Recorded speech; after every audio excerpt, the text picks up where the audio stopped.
News Live. I am so excited that you're here today because I have one of my oldest friends, and also she is just the person when it comes to social customer care. So I'm excited to have her on the show.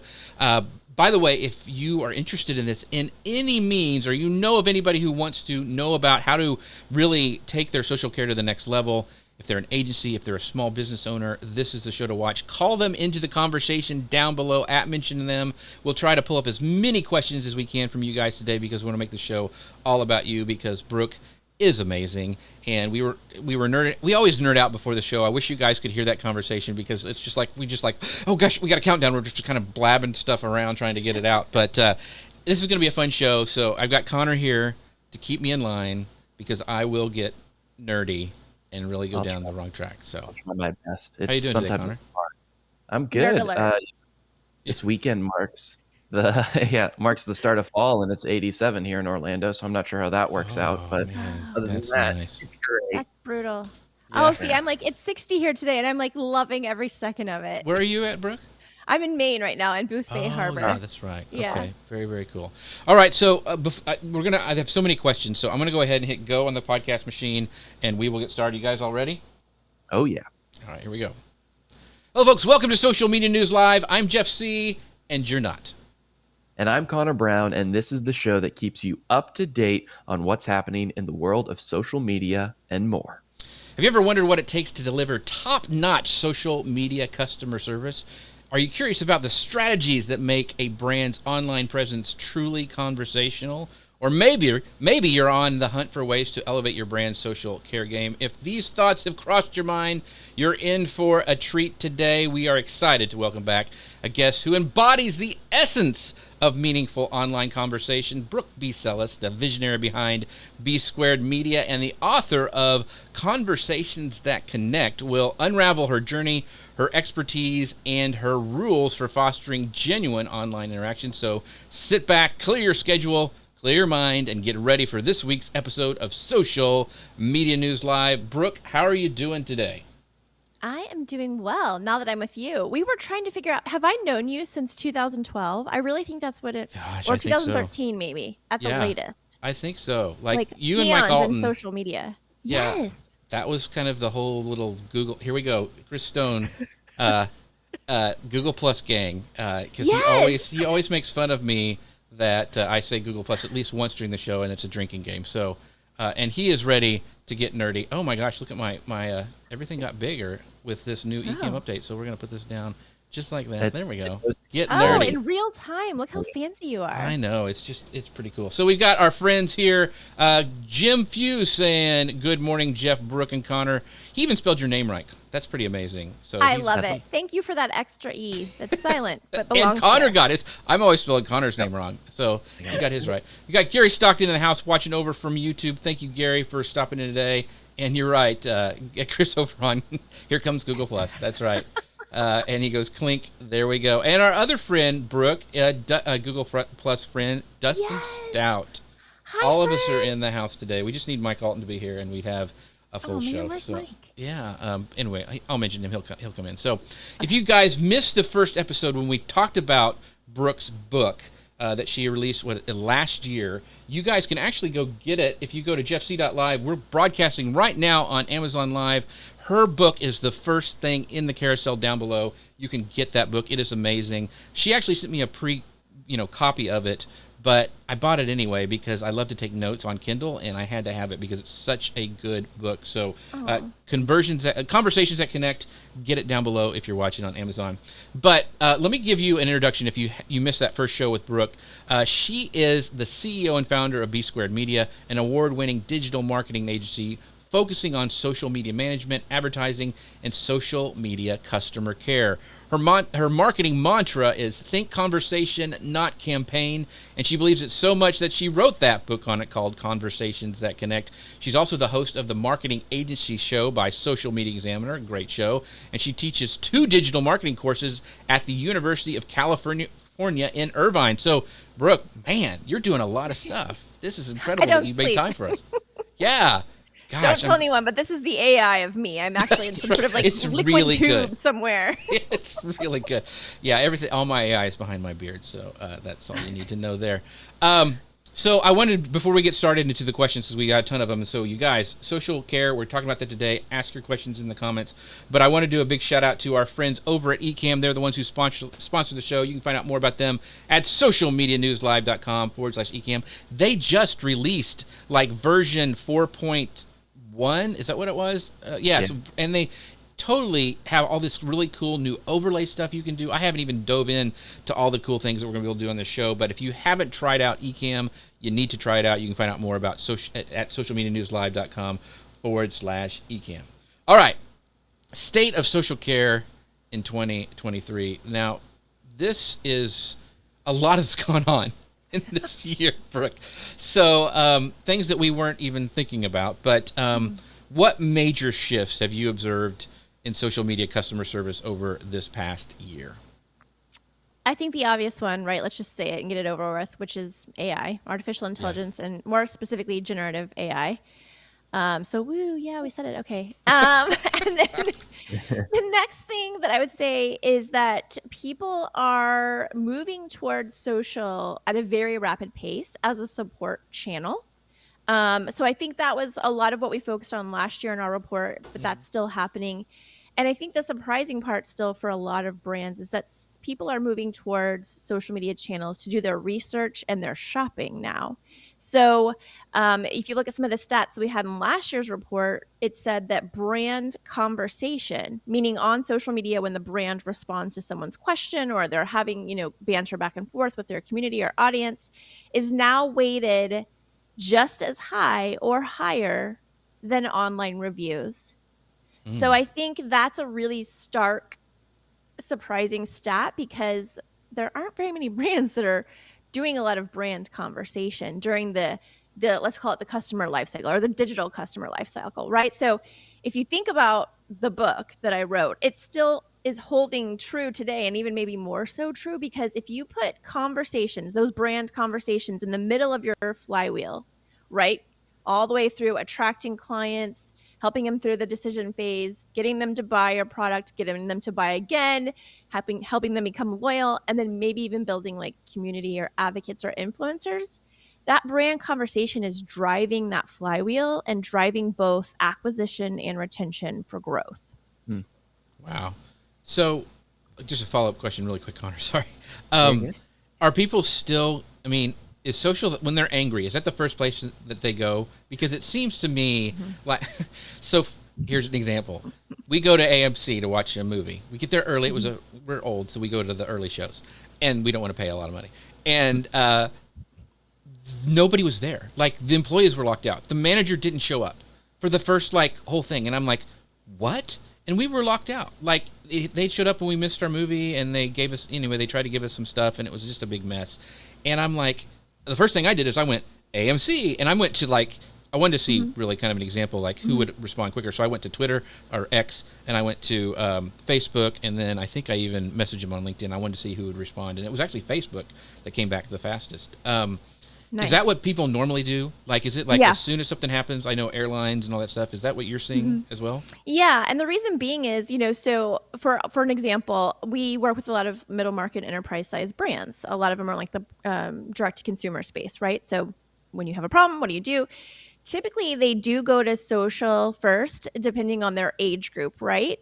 Right. But the reason why more and more people are going to social to complain, even outside of the younger age groups, is because they want for everybody to see. It's almost like saying hey, Jeff, I want you to know that AMC is not the place to go if you actually want to be able to walk into the theater and see your movie, which is a big deal, right? So I think we're seeing a lot more of that, but I also think that there's a mismatch, right? So I'll give you an example here with our clients. Some of our clients have us respond within 10 minutes or less, which is amazing, right? That's an amazing response time.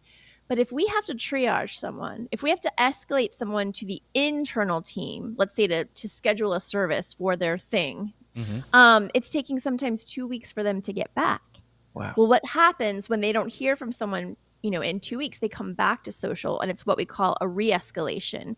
And re-escalations ruin business, right? This is how you lose your customers. This is how they churn. And this is why they go to your competitors. So it's a fine balance of matching like internal customer support with your external customer care, right? Or support through social. It can't be mismatched. You can't be hella fast on social and then take 2 weeks to respond to somebody from an internal team, or it just won't work. Jay Baer actually put out a report in a tiny book called Time to Win, and he has reported on some of the same stuff that we were saying in last year's State of Social Care report, which is re-escalations ruin business. It costs you a lot of money if you're not quick, right? Both externally and internally. And usually for the acquisition questions, so when I go to Jeff's show and I say, hey, Jeff, how much is eCam? I'm probably also going to a competitor of eCam and asking a similar question. The first person to answer is more than likely to gain my business. It doesn't matter about pricing or features. It's really the first person to come and take care of me. That's super important. Yeah, that's very interesting. I think it's so unique now with the rise of AI and chatbots and kind of less personalization in response time. I think that's an interesting thing that's happening in customer service. And there was a thread I saw the other day, and the caption was, "We can do better." And it was basically a bunch of screenshots of all these different brands that were saying the exact same thing. And they were playing on that Roman Empire trend, asking, what do you think of the Roman Empire? And it was like, Dunkin' Donuts says the Roman Empire would love Dunkin'. Delta Airlines, the Roman Empire would fly on Delta Airlines. It was all exactly the same thing, just with the brand plugged in. So in that instance, it might not be a chatbot, it might not be AI, it might be an actual human being writing it, but it seems so less personal, right? It seems so less creative. And I think that that's something unique that's kind of changing the game and stuff. But then there's these other platforms like TikTok and Instagram that seem to really be changing how customers interact with them when we compare it to legacy things like an email or Facebook or what have you. So, Brooke, how do you see platforms like TikTok and Instagram changing the way that brands interact with their own customers? What's interesting is that so far the traditional channels lead the way as support channels. So Facebook, a lot of people would rather go to their Facebook page to contact a brand for support than they would email or phone. Same thing with Twitter, right? So traditional channels. But I think that that's going to change because A, of the way the platforms themselves are changing, but B, it's going to depend on how the internal teams, how the brand essentially or the company can make that cyclical omni-channel presence work. So how does it work inside of your ecosystem at your company?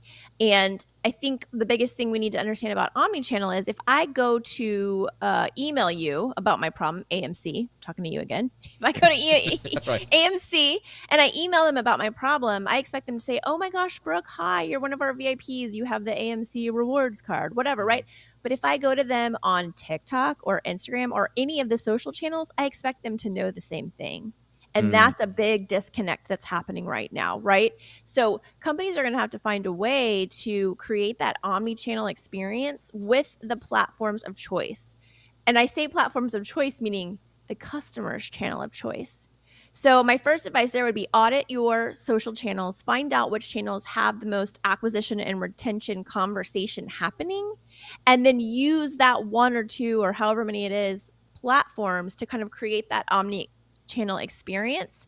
And then you can decide, okay, well, we only get, a question every other month on LinkedIn. Do we really need to put our time and money and effort into LinkedIn? Maybe not. Maybe we just keep it with TikTok and Instagram right now because that's where the most of the conversation is happening.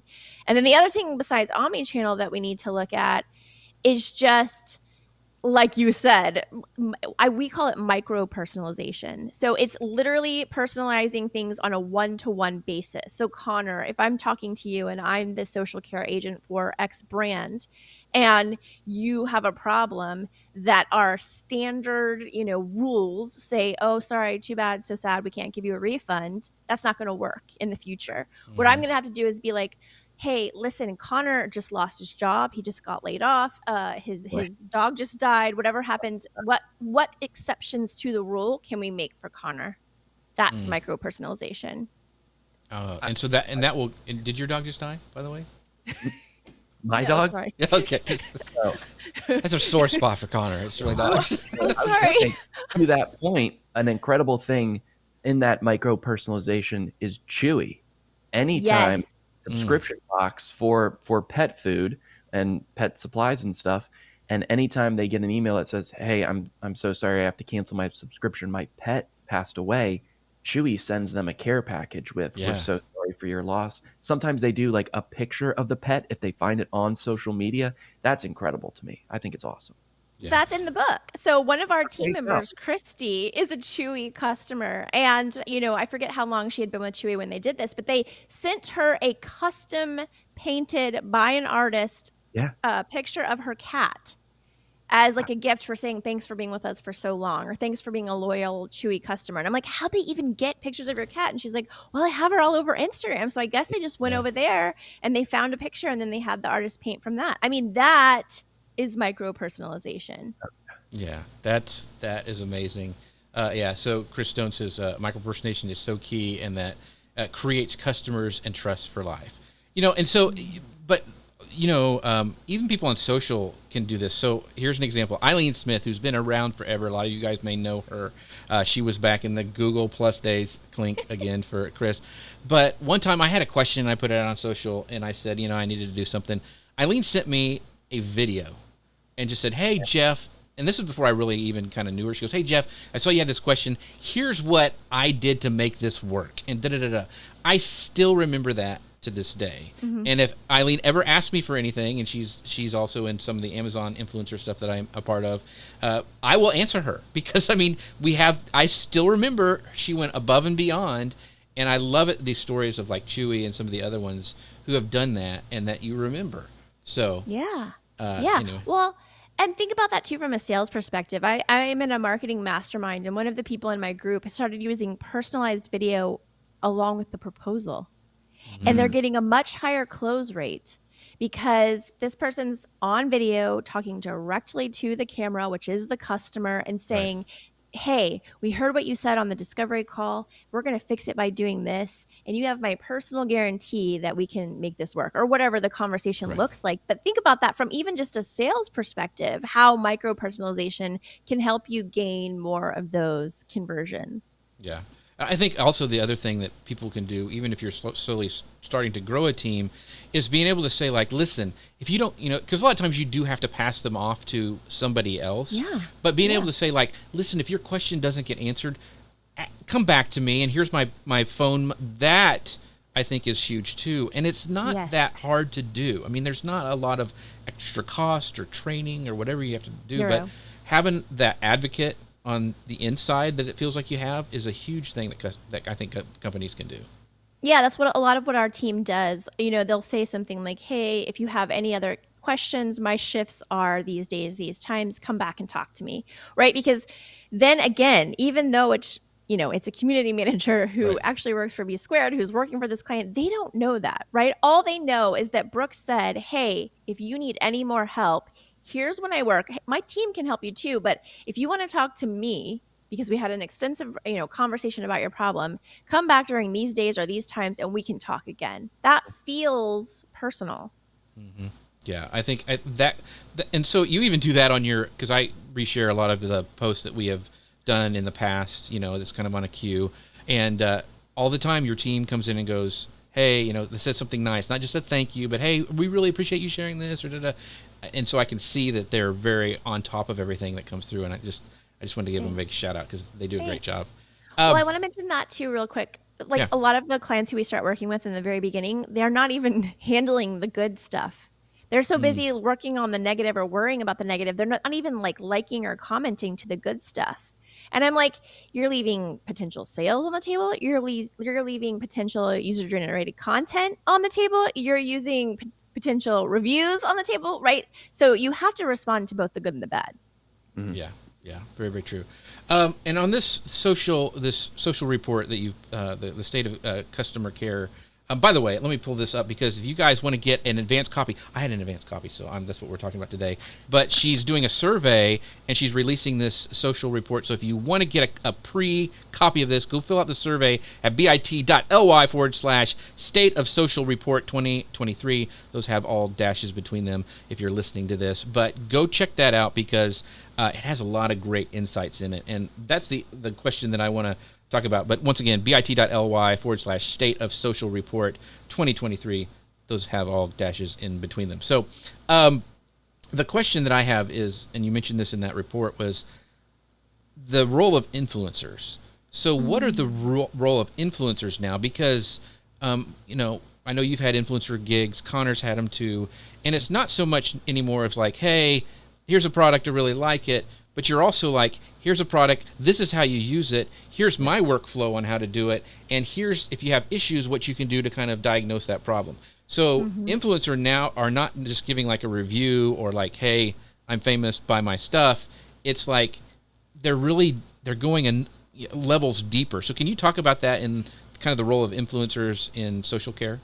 Yeah, definitely. So I can remember, Jeff, back in our like Google Plus days, I said it again. There you go, that there was that I think the site was called Clout with a K. Oh yeah. And like you would get sent stuff to like review on social, right? That was an influencer, right? We're gonna send you some swag, and if you like it, go make some social content on it or tag us or whatever.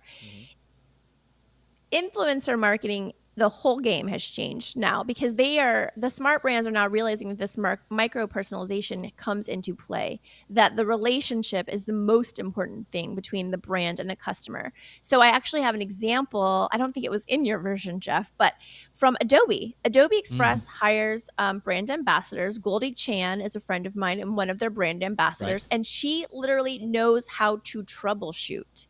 So if she puts out a piece of branded content for Adobe Express and somebody says, hey, I tried that, but I was doing this, she right then and there, as a part of her, relationship with Adobe, can respond. They even had her get on a live with a Adobe Express employee, and together the two of them did a live stream that had almost 8,000 people watching, just showing them how to use the product in different ways. I mean, that is really where influencer marketing is going. Yeah, that is one that's really cool because, and I think it came from kind of the YouTube, because you had like these big YouTubers showing how to use cameras, or something, like Chris Stone is a great example. He shows how to use a microphone or a cloud lifter, how it works over on, Amazon or he's doing it on YouTube, and then he repurposed that. But now brands are reaching out to him because they know that his audience isn't just like, oh, he's just talking about the newest thing that they sent him.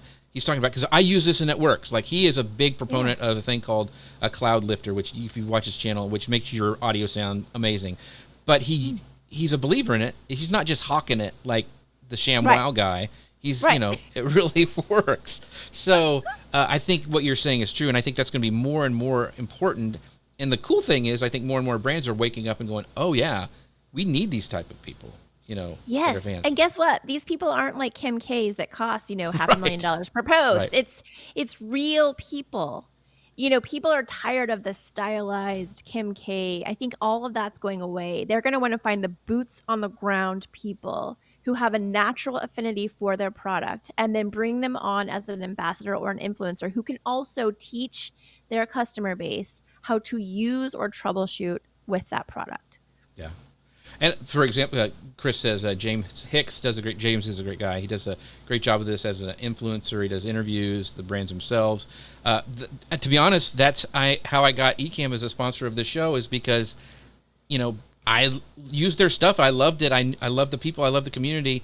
And they sponsor this show. And the same way with a lot of people inside their community, there are people who fell in love with Ecamm, big in the community. Well, they have elevated them up. Doc Rock, who's a huge person inside of the Ecamm community, was just in their community, like doing stuff, became a community manager, and then Ecamm hired him. So it's really cool how these companies are realizing, okay, these guys know what they're talking about. These are our best ambassadors ever.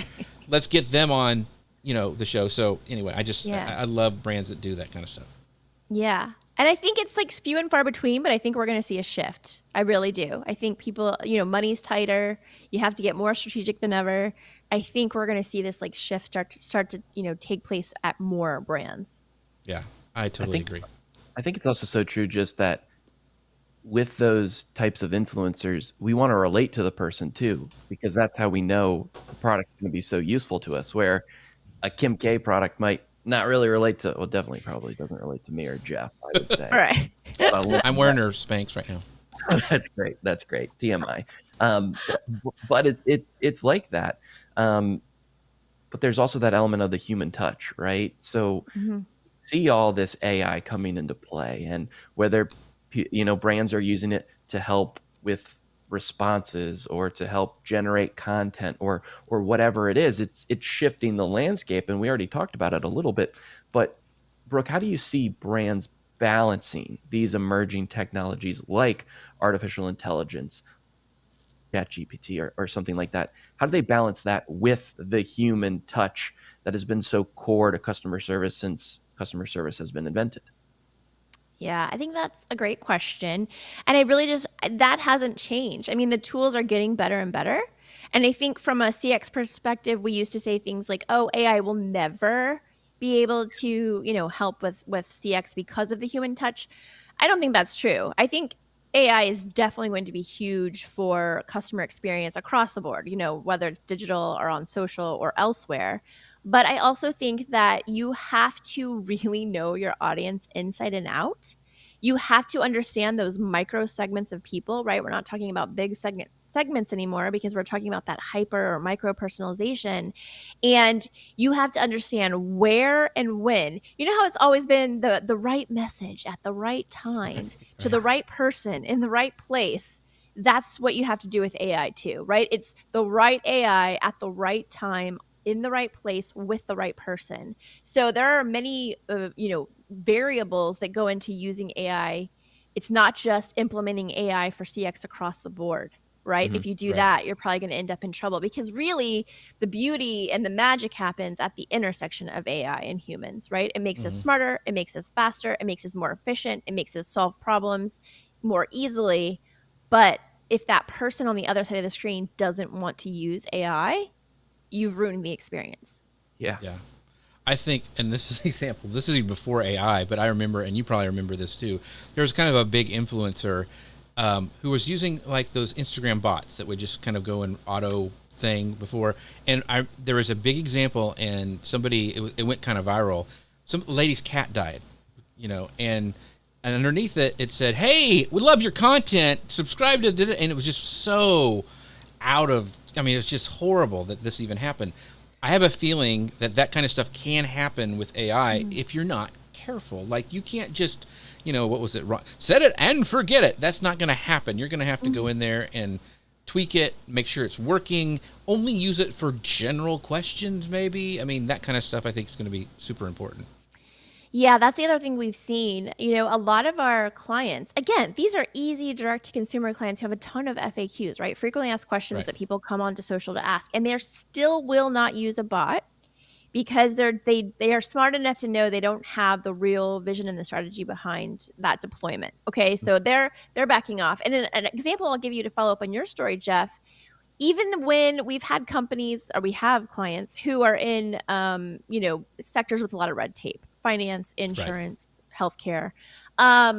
So in the early days, one of our clients was very strict about what we could say. We had to get it approved by legal. And then they were just wanting us to copy and post that response to this type of question. And we were like, I don't know, copy and paste. It might not go the way you think it's going to go. And of course it didn't. And that was humans using the same script over and over and over again. So to your point, I think if you have generative AI who's answering things the same way, the crowd called us out. The people, the community of this client called us out, the humans. So I think there's a chance for them to call out the bots too, if it just seems very copy and paste.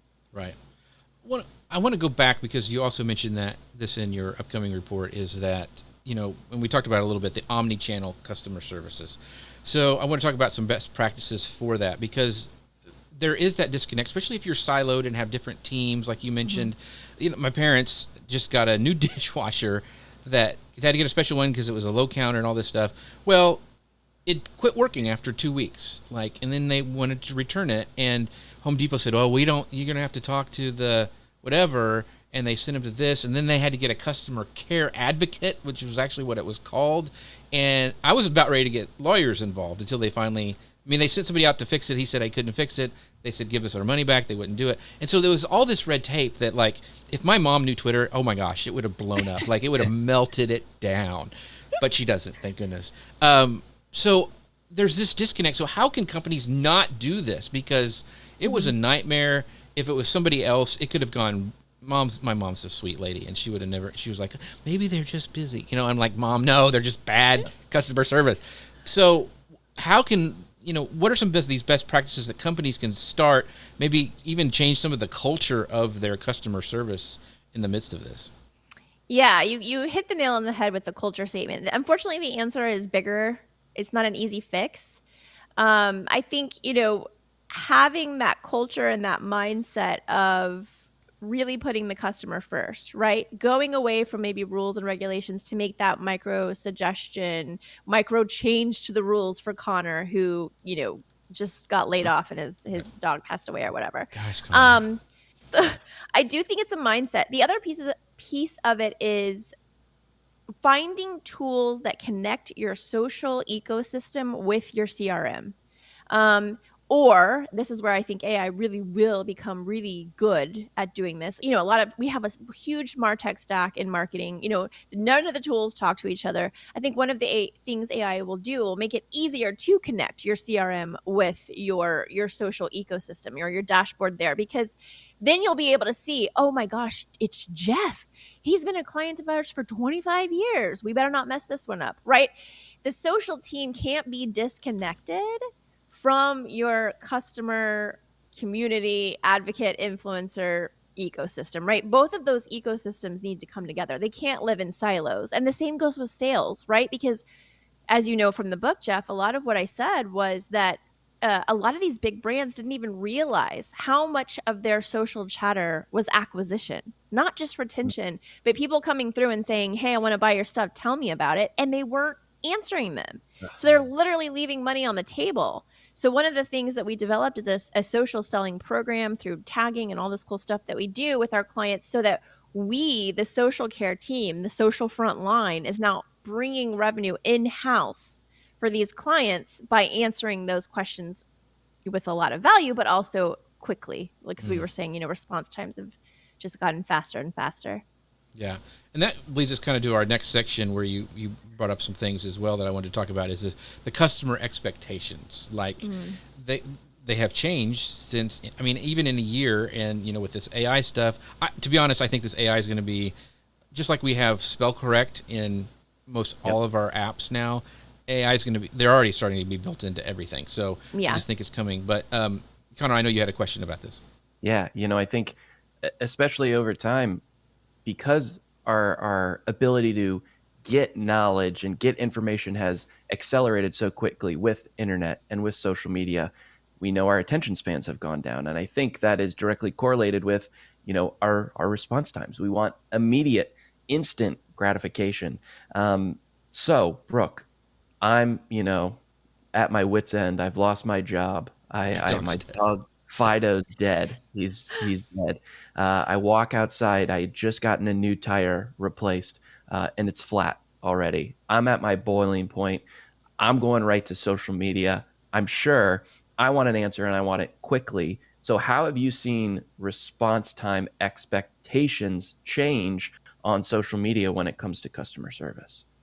Yeah, I have a whole section in the report that talks about the generations, the platforms they prefer, response times, that they prefer. But generally, again, we're generalizing here, but based on all of the data that's out there, most people in America, when reaching out to a brand on social media, expect a response within 1 hour. Yeah. Part of that segment in that group wants it in less than 30 minutes. So I think what we'll see is more chatbots for times when people can't be available. But again, remember when I, as I mentioned earlier, complex situations, like if you need to find out if your doctor's a network, if you need to, you're locked out of your bank account, things that a bot cannot solve. You jam something in your printer and you got this weird arrow code. I mean, maybe AI could solve that one, but I think there are just always going to be things that are way too challenging to get AI to do. And then there's also going to be that subset of people who just wants to speak with a human, right? Because I don't think yelling at AI is going to be satisfying enough for some people. So there's that. Yeah. So, and by the way, Chris says he's really sorry about your job and your dog, Connor. So, thank you. We'll set up a GoFundMe page for Connor in a little bit. I'm over here. I do have a point to that. Yeah. In one of the things that I do, work related, this is on the side. I'm a travel agent, and I am the director of agent development at a travel agency, which means I train new travel agents. I get them up to speed. I help them with marketing, all that stuff. And we have very clear expectations when a client emails them a question or with a vacation quote or whatever, they have to respond within 24 hours. And with those new quotes, it's actually got to be much less time. And I think what's so interesting is a response doesn't have to solve the problem initially. Sometimes people just want to be heard, right? So we always say, if it's a really complex thing, you don't need to have the answer within that time frame. You can simply say, hey, I've received your email. I'm looking into it. And then give them expectations of when they can hear a response. And 9 out of 10 times, that's exactly what people want to hear up front. They just want to know that you got it, you're looking into it. That is 1,000% true. And, that's also true when there's a crisis, right? Yeah. The biggest thing your customer wants in a crisis is communication. And if you think you're over communicating, you're probably just not communicating enough. So I completely agree with that. And the other point that I would make is Jeff, you'll remember this from the book, but in the book, and this was before generative AI, right? I said people aren't starved for content. They're starved for connection.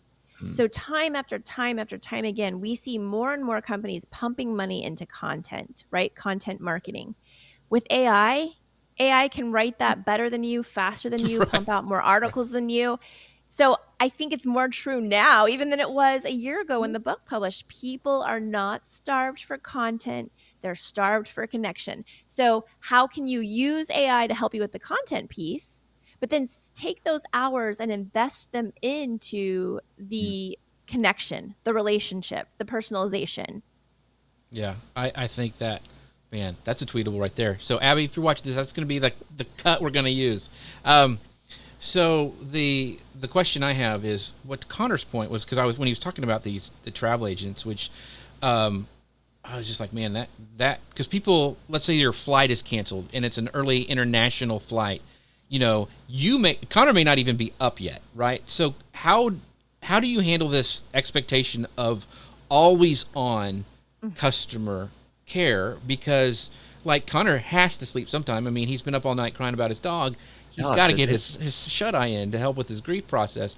How can you do this? Like, because I'm thinking like small businesses, like they can't hire all this stuff. I mean, it seems like it's an insurmountable goal to always be on. Yeah. Well, I think part one of this answer lies in everything we've been talking about. People automatically assume that customer experience is rolling out the red carpet and just going above and beyond for every single customer. And I'm sorry, but that's not scalable. It's not possible. The goal of CX is not to roll out the red carpet for every customer. It's just to make the friction points easier. So if it took 5 clicks to get somewhere, how can we get it down to 2? And if it took 2 clicks, how can we get it to 1? Right? So it's just really making that path to purchase easier and easier. Part of that is using bots. If you know what your frequently asked questions are, you've already done the channel audit, where you get a lot of those support frequently asked questions, which channels have it, then you can use AI to answer those frequently asked questions 24/7, 100% of the time, and make it fun. Say something like, sorry, our human agents are sleeping right now because, those ding-dang humans still have to get sleep and eat, but we're here to help you. what kind of questions do you have? And if you also in that menu of options have a human option, I really need to speak to a human. We'll be like, okay, we'll go wake Connor up as best we can, but normally he gets into the office around 9 and we'll try to get back to you by noon or whatever it is, right? Like just set those expectations, but make it fun. Make it to where it doesn't have to be a chore to talk to the AI if you have a complex problem. And if you have an easy FAQ, like what are your hours, you can set up that workflow for the bot to say our hours are Monday through Friday, 9 to 5. Mm-hmm. Yeah, that's the question I think too. Like I'm thinking of my friends who have small businesses, and so I'm trying to get once again free consulting from Brooke. But like so, Chris Stone, he has a kind of an agency that he's growing where he's actually doing remote producing for clients. Like he's got these influencers and these great big speakers and authors and all this stuff, and he is remote producing for them. So he's training virtual assistants to help him with this stuff. And there's going to be customer service that happens with that. Like, hey, my internet went down. Mm-hmm. Hey, this guy's sick and you need to cover over here. All these little pieces that, small businesses have to deal with. So I guess I'm asking, what should we scale first? Like how can we personalize and scale this customer service if we're starting our business and we're starting to scale it? Because you mentioned, you work with some huge companies, you run their customer service. But some of us are just like, we're in that growth process and we want to do all these things you're saying. What should we do first and how do we get started?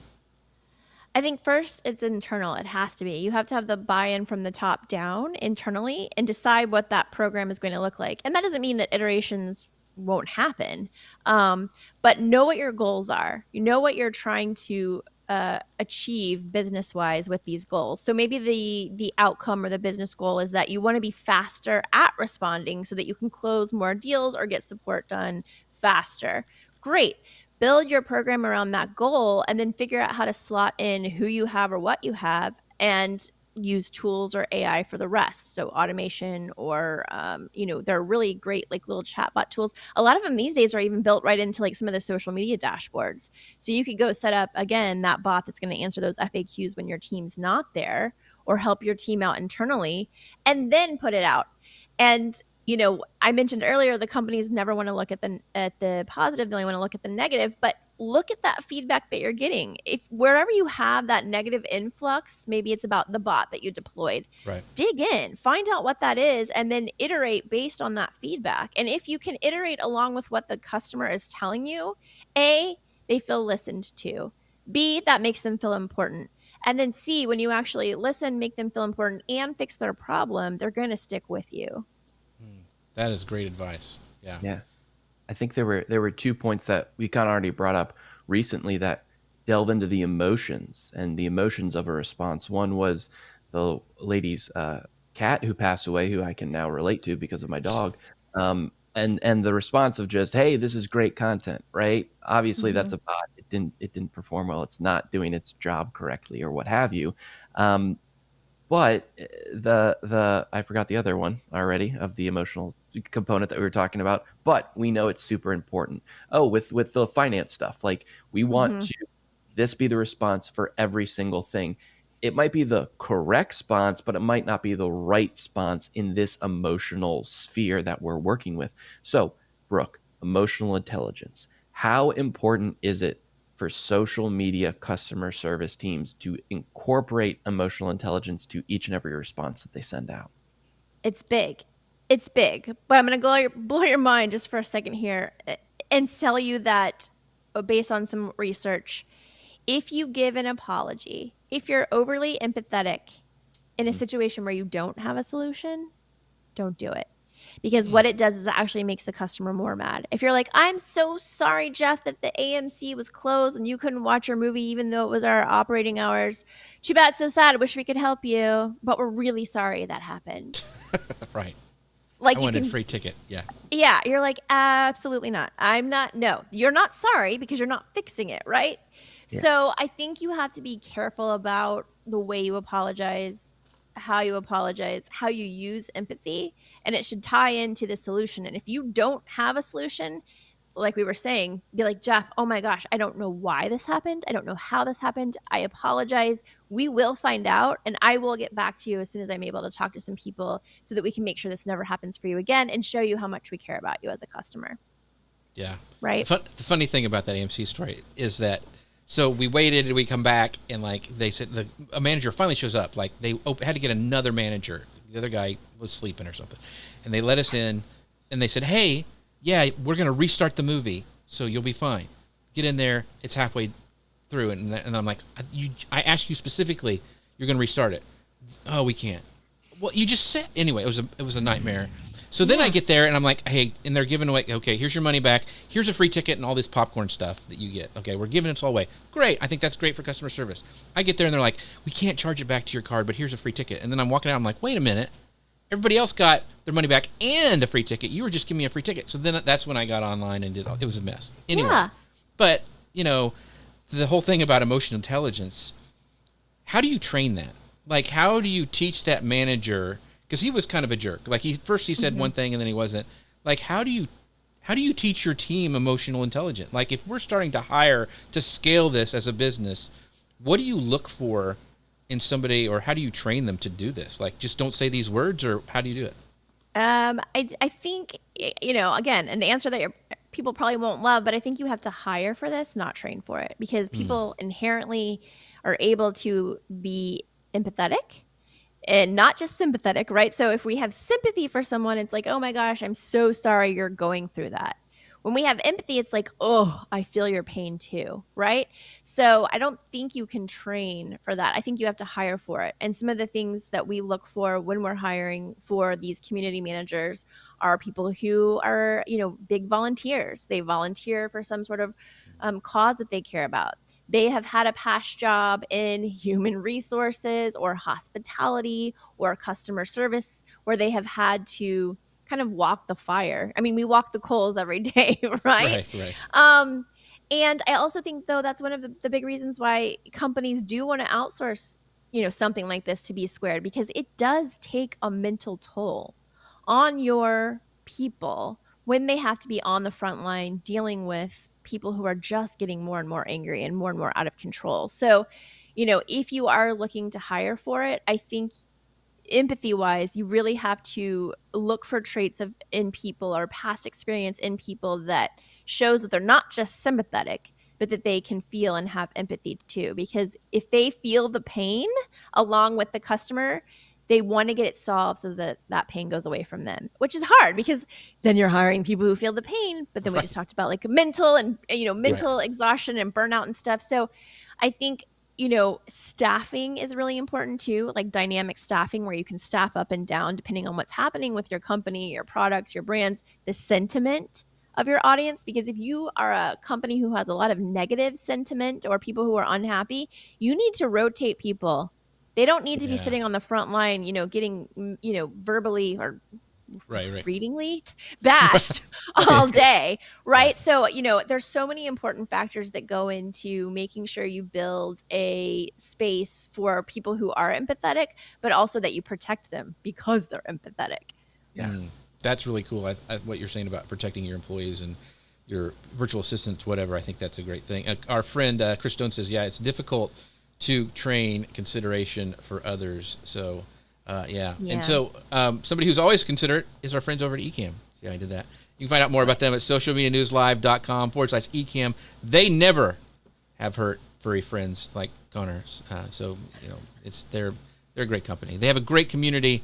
socialmedianewslive.com/eCam. They are what makes this show possible. That's what we're being able to repurpose this show with. When we're done, I'm going to have amazing content from Brooke. Her cameras will be all separate. Her audio track, it's just amazing. I love eCam. I appreciate them for sponsoring the show.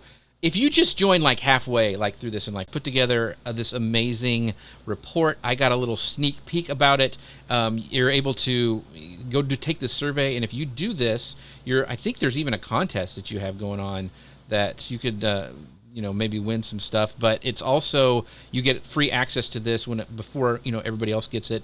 So if you want to do that, go to bit.ly/state of social report, bit.ly/state of social report. Make sure 2023, make sure you guys go check that out because there's a heck of a lot of stuff in this report that we won't even touch about today, but it's really, really good. How long does it take you to put this together, Brooke? Because it's really intense. I've been working on it for months. Yeah. Months. By the time it comes out, I'll probably have like, it really took the whole year when it comes down to it, because I've been, I include our own research and client examples, but I also look at, well-vetted research that's out there. And then I go through and I talk to people like Goldie, who's an influencer for Adobe Express. I'm talking to somebody who does data analytics and voice of customer data for Aldi, so I'm going out and I'm finding real world outside of the research and outside of what I'm saying. Like, here, you don't have to believe me because look, they're doing it too. It was really interesting. And one of the things that I want to kind of cover in this last section is, and we've kind of talked about it before, because, AI just came out of nowhere, like all of a sudden. I mean, we've had bots and, but this new AI stuff that you're able to do is just, some of the things are blowing me away with the technology. So what technologies or trends excite you the most when you think about the future of social care? Like that you're like, I can't wait to get my hands on this, or I can't wait till this tool is going to be able to do this for you and your team.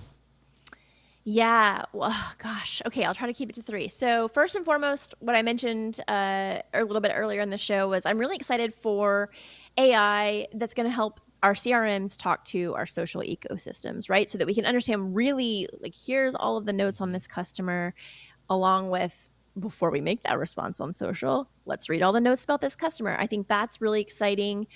One of the tools, there are many tools, but one of the tools that we're beta testing right now is a predictive analytics tool.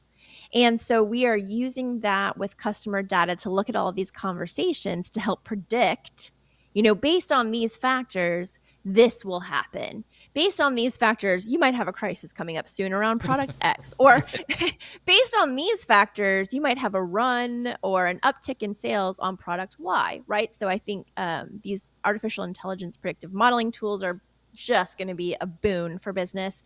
And then selfishly, we are building our own proprietary piece of AI software. Hopefully it'll be released next year. I'm not really sure. I'm in the thick of it right now. But ultimately, what we are trying to do is understand the words and phrases that lead to more of those acquisition conversations on social, so that we can take our clients' data and not only help them sell more through our social selling program and our team through social care, but also so that they can update their sales and marketing messages. So essentially the tool will say something like, when you use this promo, or when you use this phrase, you're 80% more likely to close the deal. So I'm really excited about that. That's cool. One of the things I really love about AI is being able to take all this data and then like easily break it down, like combining things together, like taking, like if you had, like you were saying, Brooke, if you had stuff like, we keep getting these comments, help us find the root cause or why they're all similar or how they're all different or what buckets they go in. That's the power of being able to do that and do it super quickly. I mean, it's just, it's mind-blowing the stuff we're going to be able to do. So, Connor, in the past, I was going to say, in the past, like social listening, the AI brings the information to you, but you are responsible. The human is responsible for, understanding what that means. Now, with some of these generative AI tools and through having conversations with the tool about the data, they start to make those predictions for you, and they're much more smarter and faster than we are. I mean, that's the truth. I've been talking about building a second brain. That's one of the things I'm going to be talking about at this conference. And there's a new AI even right now where you enter all your stuff, enter your socials, all this stuff, and it takes how you speak, what you do, and gives you predictive, like how you want to respond to this person. You could set up your own chat bot. I mean, just it's like for influencers, it's a big deal. So that kind of stuff I think is really, really cool, where you can offload some of the stuff that you don't want to think about and have it there when you need it. So very, very cool. So, yeah, Connor, love that. Go ahead. It's crazy. But I think some of it can be scary for some people, especially when it comes to all this data and the privacy of it. I think it's twofold, right? It's when it comes to AI, it's companies getting a little bit nervous about the proprietary information that they have and delivering it to an AI machine of sorts. And then it's also the customers that are coming and worrying about their own privacy. Are my conversations with these chatbots secure? All those things. So when it comes to data privacy, Brooke, how do you think brands should approach that and policies, what have you, when it comes to social care when they're expanding by utilizing all these AI tools? I have a whole chapter on this on the report because it's just that important. I think, right now, if you are using your customers' data in an AI tool, you're probably in breach of contract because where does your agreement spell out that language, right? So all of us need to go out and start thinking about how we're going to update our agreements and get permission to use clients' data in these tools. That's also why we decided we wanted to build our own tool versus going to a tool that's already out there because it's ours. It would be held on a private server. It's not open source. All of that data is protected. And so I think, even if you go and scrub emails or phone numbers or last names or something, it's AI. You're giving it Yeah. enough information that it could, its powers could be used for bad. So start thinking about how to update your agreements and listen, have a conversation with ChatGPT. Here are my terms and conditions that I have currently in all of my client MSAs or agreements. What am I missing about artificial intelligence? How would you add clauses or information about AI into this type of agreement? How would you allow the client to have their piece or their say about what we can and can't do with their data inside of AI? Are we going to use open source data ever with your information, even if we scrub it? There's a lot to think of there, but I think moving forward after you get your agreements all worked out and figured out, it's going to be really interesting to see what happens, because I do think, even if we think we're scrubbing it and we think we're being smart about the way we're using it in some of these open source tools, it's AI. It's way smarter than we are. So what you think is scrubbed probably isn't as scrubbed as you think it is. So it's something to think about. I mean, you're either going to have to partner with a private non-open source tool and be, that's another thing. Go ask your tool. So you've been seeing all of these tools like, oh, now we've released this AI thing in our tool, right? Do you know if that tool that you are putting your company or your client data into and that part of their AI is open sourced or not? Go ask all of the tools that you use who are now using AI as a part of that tool how that data is shared, where it's shared, how long do they store it, all those things. They should be updating their agreements with you. And then moving forward, again, think about if you're going to build some sort of program on AI, do you want to do it through open source or do you want to, house it somewhere private, depending on what those first two steps tell you? So if you ask that question to your AI chatbot that you're using and it says, "I'll be back," and that's when you run away really quickly, because Skynet is here and we just need to be careful. So I mean, yeah, it's evil. But it's not evil, right? Right. I think this is where all those movies call AI evil, because really what the AI finds out is that we're evil. We're the ones ruining the planet, and then it's going to take us out because we're bad. Yeah, and marketers have such a great track record. We always keep things nice. We're the first to go. Yeah, sell our soul. So this has been really super interesting, and I never thought about that, but because there are Notion and all these other places are adding AI into their workflows. And I know a lot of even social media management tools are starting to use AI, and that's a great question that you need to ask the owners. Is are they just plugging in ChatGPT? Because it's really easy to do. It's really easy to use their API and plug it into your software. Is that something you want to do if you're having project management, if you're running stuff for clients in there, if you have all your CM settings in there? Golly, that's just never thought about it. But yeah, we need to start thinking about that. Brooke, once again, this has been an amazing conversation. But I want you to wrap us all up, to tell us what you're working on. This AI thing that you're going to have maybe next year sounds really, really cool for your clients. Tell us where people can find out about you and your survey and all the stuff that's going on. Yeah, so I'm Brooke Sellas. You can Google Brooke Sellas. I think I'm the only Brooke Sellas on the planet. Or you know what? High five to you if you find the other one, because I haven't found her yet. My company is B Squared Media, and it's a .com, so it's just b squared.media.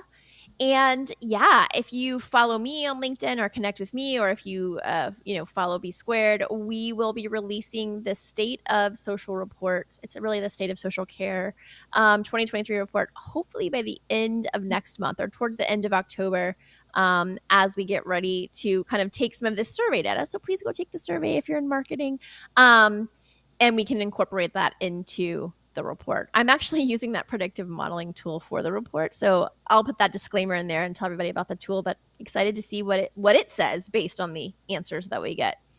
That's very, very cool. Yeah. So go make sure you guys go, if you're listening, bit.ly/State of Social Report 2023. That has hyphens in between it. But also get Brooke's book. It's amazing.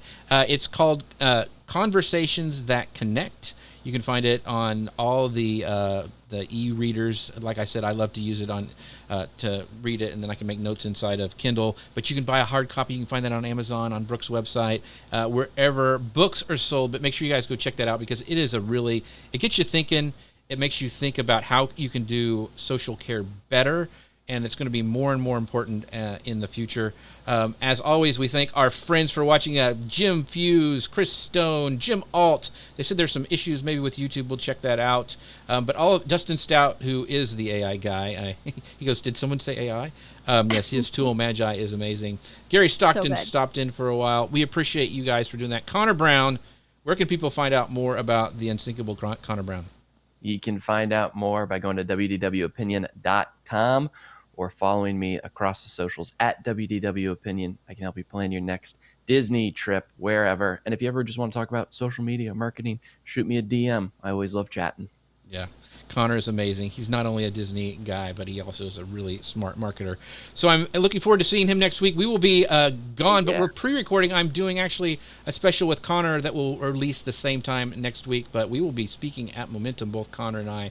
So we're going to have that rough job of hanging out in sunny Florida and seeing the parks and riding some Cosmic Rewind. So appreciate you guys for watching. We'll see you next week. Thank you, Brooke, for being here. This has been amazing. Thank you to our sponsor, Ecamm.